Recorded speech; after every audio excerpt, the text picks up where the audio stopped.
This video right here changed my whole view on the Bible. Watch to the end. I was in Alaska doing a lawsuit. We're way out in the Aleutian Islands, getting ready to leave and go back to Anchorage and then home. And I had a ticket in my pocket to get on an airplane. And a pastor came up and he said, "Listen, I can save you money." I said, "How's that?" He said, "I flew a small airplane up here.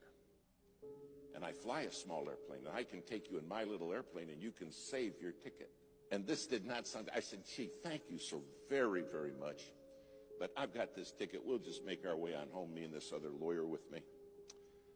He said, no, you got to do it, you got to do it. And against every better judgment I had, I said, okay. Well, we went out to the airport, took us by his little plane, and I looked at it, and I thought, well, one good thing, it's shiny. Then he walked around it.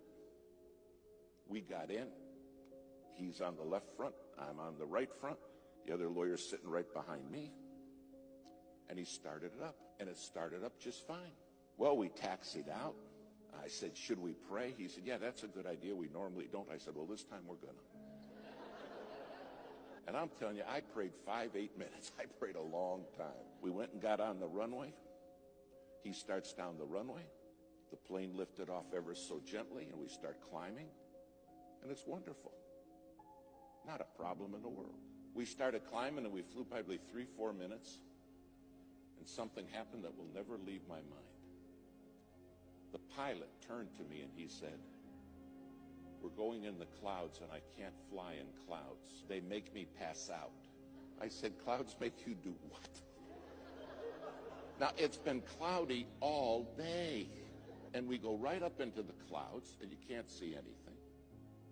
And he looks at me, and his eyes roll back in his head. And he starts mumbling, and he passes out. Passed out cold. Now, I grabbed him, and I shook him, and I said, "Come on, you got to wake up so I can kill you." Now, we're in the clouds, flying along with no pilot. And my friend in the back seat said, "We're dead, aren't we?" I said, "There's a very good chance of that, yes." He said, "What are we going to do?" I said, "I don't know." But there was a radio right there, and I handed him the microphone, and I said, "Start asking for help." So he's in the back seat reaching up, and he said, "Hello, hello." We didn't know any proper radio etiquette. All we were saying was hello. And somebody answered back, "Hello, hello. Don't you guys know proper radio etiquette?" And I said, "Give it to me." I said, "We don't know nothing. Tell them we're in an airplane with a passed-out pilot, and we don't know how to fly this plane." The guy said, "I'm a freighter flying out of Anchorage on the way to Tokyo." And he said, "You're telling me you have nobody who can fly that plane with you?" I said, "Tell them that's correct."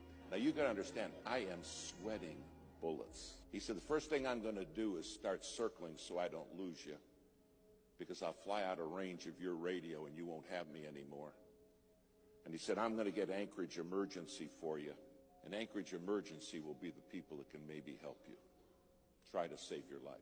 After about 5 minutes, Anchorage came on, said, "We understand you have a passed-out pilot, and those of you do not know how to fly that plane." We said, "That's right." They said, "Well, the first thing we got to do is find you." And I'll never forget what this man at Anchorage said. He said, "My job is to get you home safe." He said, "That's my job." But he said, "Here's the deal. If you want me to get you home safe, you got to promise me you'll obey my voice." He said, "You can't see me, but I can see you."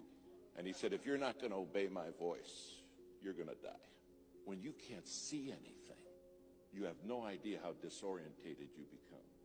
Finally, he said, "Okay, I found you. Now hear me clear." He said, "You're 4 minutes from a mountain." He said, "You're going to crash in that mountain and die. Follow my voice." I never said, "I have to follow your voice?" Is that reasonable? You see, I understood without his voice, I had nothing. And do you understand? Without God's voice, you have nothing. Nothing. Finally, he got us turned. And he said, "I'm freezing all the traffic in the area." He said, "It's going to take me an hour and a half to get you to Anchorage, and there's a lot of weather between you and Anchorage. You're in for a rough ride." And he said, "I want you to hear me. I don't want you to look at what's going on outside. I don't want you to pay attention to the storm, just my voice." He said, "If you start watching the storm, you will die.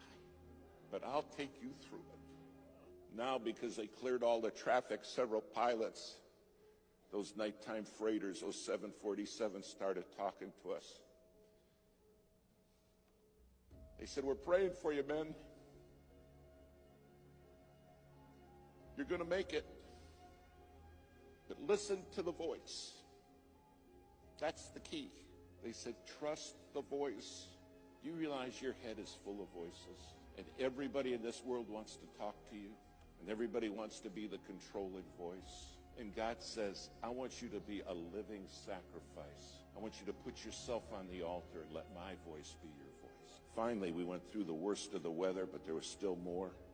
And then the voice came back and it said, now, I'm going to line you up. He said, I'm going to bring you in right down the runway.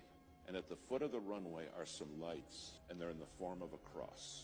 He said, don't you forget this. The cross is the way home. Finally, he's bringing us down. We still can't see anything. And all he kept saying is, stay with me. My sheep, the Bible says, hear my voice and they follow me. Finally, just a couple 100 feet off the ground, we saw the cross. I landed the plane. In fact, I landed it 7 times. Finally, it all came to a stop, and the minute we stopped, the pilot woke up. The voice said, thanks for listening. I watch them crash and burn all the time because they won't follow my voice. They don't understand I'm the one who can see them even when they can't see me. But they get the voices in their head and they kill themselves. They self-destruct. Thanks for listening to the voice. Then they put us in a motel room at about 4 in the morning. They knock at my door. And I opened the door and a man was standing there. He said, hello, David. I said, you're the voice. You're the one who got me home. He said, I am. Do you understand one day you're going to stand before him and say, you were the voice. You're the voice that brought me home. If you're not on that altar as a living sacrifice, your head's full of voices.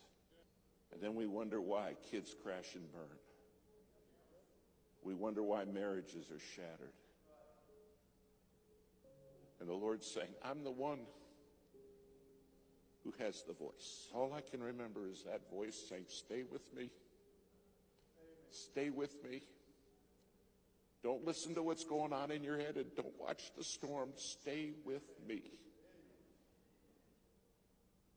And I'll take you through. Tonight you have a God who has promised to take you through. A living sacrifice